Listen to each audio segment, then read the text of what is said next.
आदरणीय कांग्रेस अध्यक्षा सोनिया गांधी जी, देश के प्रधानमंत्री आदरणीय डॉक्टर मनमोहन सिंह जी, यहाँ पर उपस्थित कांग्रेस के उपाध्यक्ष, हम सबके नेता आदरणीय राहुल जी, कश्मीर से कन्याकुमारी, लक्षद्वीप और अंडमान निकोबार तक यहाँ पर उपस्थित सभी कांग्रेस के वरिष्ठ नेतागण, सभी जिला कांग्रेस के अध्यक्ष और आदरणीय कांग्रेस का समस्त नेतृत्व, आज हम ऐसी बैठक में इकट्ठा है। 2-3 महीने में ये देश चुनाव के लिए सामने जाने वाला है। मुझे याद है 5-6 साल पहले का राहुल जी की बात। राहुल जी ने कहा था कि हम राजनीति बदलना चाहते हैं। 6 साल पहले राहुल जी ने यह बात कही थी कि मैं राजनीति में बदलाव लाना चाहता हूं। कौन सा बदलाव? जिसमें आम युवाओं को मौका मिले, साधारण परिवार के युवाओं को मौका मिले। मैं अशोक जी की अभी बात सुन रहा था, मानिक टैगोर जी ने बात रखी, हमारे भाई परेश ने बात रखी। क्या बात रखी? किसकी आवाज है? ये देश के आम युवाओं की आवाज है, जिसका कोई परिवार में दूर दूर तक कोई नहीं था। अगर कोई था तो वो राहुल जी की लीडरशिप थी, कोई था तो वो राहुल जी का नेतृत्व था, और कोई था तो वो कांग्रेस पार्टी थी। पिछले 5 साल में सैकड़ों युवाओं को राजनीति में एमएलए के रूप में, एमपी के रूप में आने का मौका राहुल जी ने दिया। राजनीति बदलनी चाहिए ऐसा सब लोग कहते हैं, लेकिन राजनीति में मूलतः परिवर्तन कांग्रेस पार्टी ने अगर किसी ने लाया है तो उस नेता का नाम राहुल जी है। आज कई सारे प्रदेश के अध्यक्ष, सचिन जी यहां पर बैठे हैं, लवली जी बैठे हैं, हमारे भाई यादव जी बैठे हैं, 40-40 साल के, 35-35 साल के युवा साथी आज प्रदेश के अध्यक्ष के रूप में काम कर रहे हैं।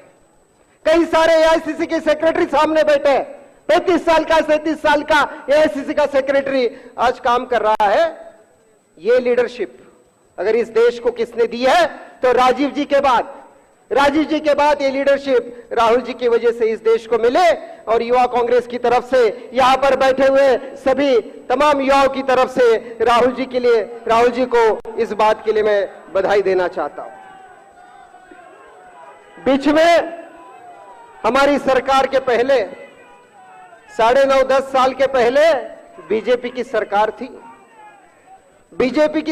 थी। लाल किले पर हमला हुआ। किसके कार्यकाल में हमला हुआ? लाल किले पर हमला बीजेपी के कार्यकाल में हुआ। संसद पर हमला किसके कार्यकाल में हुआ? बीजेपी के कार्यकाल में हुआ। संकट मोचन मंदिर पर हमला किसके कार्यकाल में हुआ?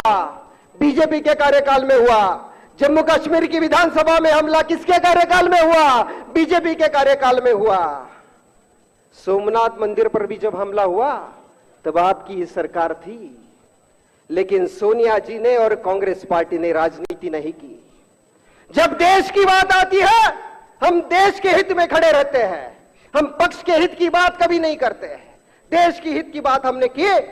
हम भी राजनीति कर सकते थे, हम भी आपका इस्तीफा मांग सकते थे, हम भी आपके खिलाफ पार्लियामेंट को बंद कर सकते थे। हमने पार्लियामेंट को बंद नहीं किया।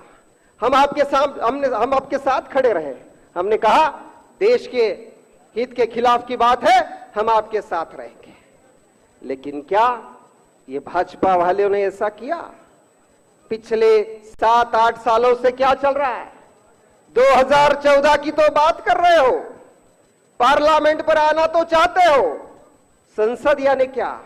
संसद यानी लोकतंत्र, लोकतंत्र यानी बात। अगर आप पार्लियामेंट में बात ही नहीं करना चाहते हो, लोकसभा में बहस ही नहीं करना चाहते हो, तो किस लिए आना चाहते हो? आपकी बारी होगी तो बहस होगी, आपकी बारी होगी तो बात होगी, और कांग्रेस की सरकार होगी तो बात नहीं होगी। अरे नहीं चलेगा, नहीं चलने देंगे ऐसा हम, क्योंकि इस देश का युवा अगर किसके साथ है तो उस नेता का नाम है राहुल गांधी। और इसीलिए आपसे भी, कांग्रेस के सभी नेताओं से यह अपील है कि हम लोग हर वक्त देश के हित में हमने बात की, देश के हित में हम हर वक्त सोच रहे, इन्होंने देश के हित में कभी सोचा नहीं।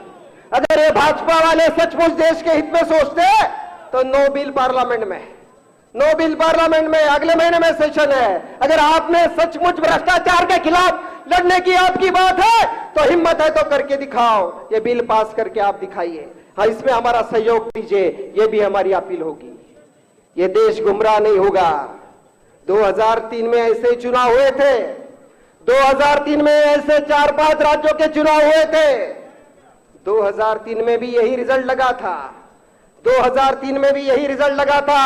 2004 में सोनिया जी जब घूमने निकले तो कांग्रेस के कार्यकर्ता, देश की जनता में एक आशा तैयार हो गई और 2004 में हम सत्ता में आए। कांग्रेस का कार्यकर्ता कभी कभी पूछता है कि मीडिया बहुत खिलाफ है, मीडिया कांग्रेस की बात नहीं कहीं ना कहीं लिख रहा है, टीवी में मीडिया में कांग्रेस की बात नहीं आ रही है। कांग्रेस की बात क्या 2004 को आ रही थी? कांग्रेस की बात क्या 2009 को आ रही थी? 2009 को इनका 2 नंबर का लीडरशिप में इलेक्शन लड़ी, 2004 में इन्होंने इनके 1 नंबर के लीडरशिप में अटल बिहारी जी के लीडरशिप में इलेक्शन लड़े। क्या रिजल्ट रहा? दोनों बार सरकार आई और अब तो युवा नेता, युवा देश राहुल जी हम सबके साथ है। ज्यादा समय यहां पर लेना नहीं चाहूंगा, लेकिन जिस प्रकार से ये बदलाव राहुल जी ने लाया है, मुझे पूरी उम्मीद है कि 2014 में राहुल जी की लीडरशिप में ये सरकार बनेगी, पूरी ताकत से बनेगी। कश्मीर से लेकर कन्याकुमारी तक हम पूरी ताकत से युवा लगेंगे। इस देश में एक नया बदलाव, अगर ये देश युवाओं का है तो इस देश में युवा नेता ही इसको लीड कर सकता है। सरफरोशी की तमन्ना अब हमारे दिल में है, देखना है जोर कितना बाजुए का दिल में है। धन्यवाद, जय हिंद।